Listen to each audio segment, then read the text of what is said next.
I've never been in a department where there's been more than me as a racialized person or as a queer person. And that doesn't make me feel good. It doesn't make me feel like I really belong in the profession.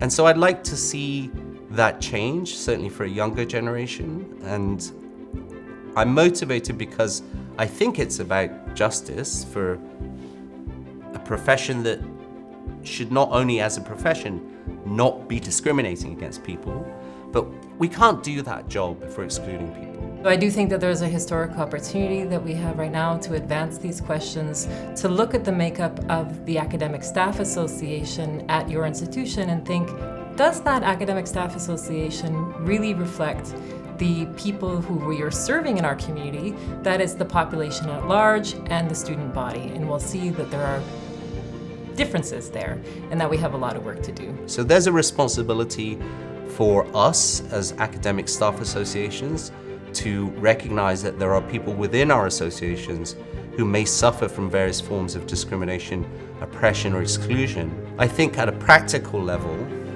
staff associations can also engage with the employer and the management over specific practices like hiring, to demand better training, demand recognition of things like unconscious bias. It's really important in our collective agreements to have language around equity, including language to advance more equal pay for equal work, for example, men and women at the institution.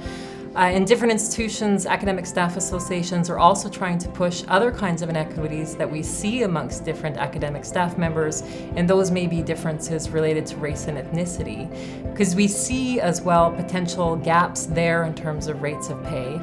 We shouldn't leave those decisions about underrepresentation and hiring policies and resource allocation simply to the management. One of the things that we risk doing if we are not thinking about equity, diversity, inclusion is actually allowing mediocrity to be that which rules the day.